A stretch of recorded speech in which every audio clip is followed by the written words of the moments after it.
Good morning, ladies and gentlemen.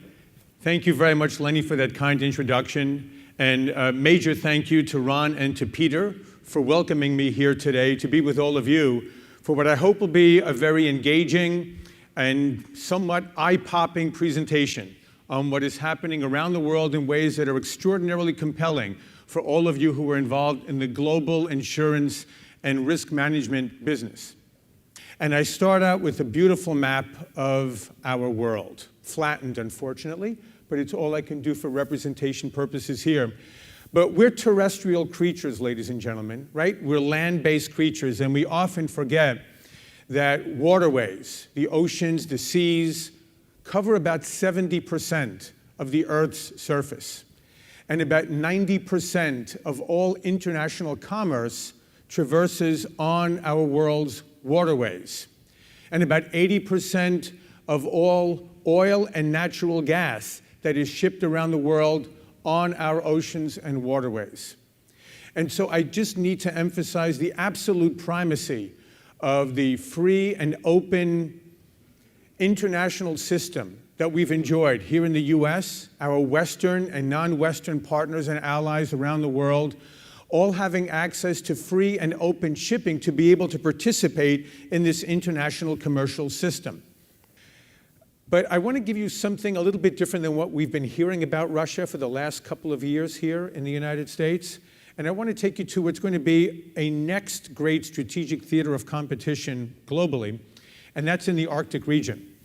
So the Arctic region along Russia's frontier has seen significant warming trends over the last 10 to 15 years, so that geologists believe that many of the shallow waters along Russia's coastline will be accessible for 6 to 9 months out of the year in about 5 to 10 years. And we're going to do a little bit of a deeper dive in a moment. But first I want to give you a sense of what else is available in the Arctic region from a global economic perspective.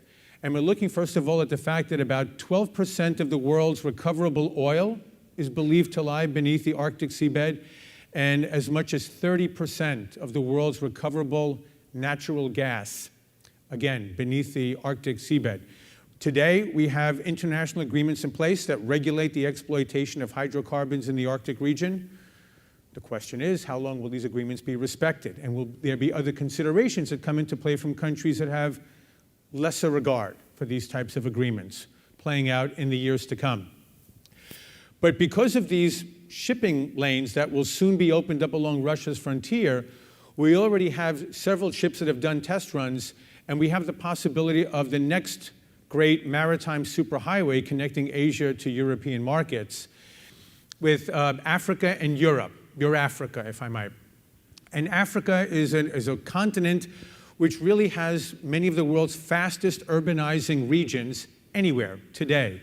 And we've associated it with famine, with underdevelopment, with war, with poverty. But I would look at Africa as an area of great opportunity and tremendous investment potential.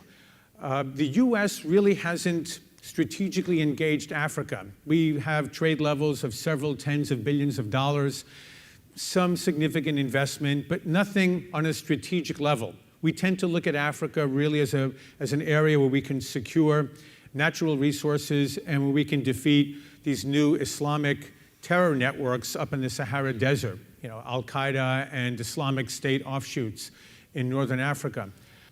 So I have fire-hosed you with all of these dire warnings about what's happening around the world. So I want to just end on this note, ladies and gentlemen. The United States enjoys built-in advantages over almost every other country in the world of decades of economic power of a level that no other country has known before, but which China is closely approaching. The world's most powerful military, but I think more importantly, for those of us here in this room and for the work that you all do in global insurance and risk management.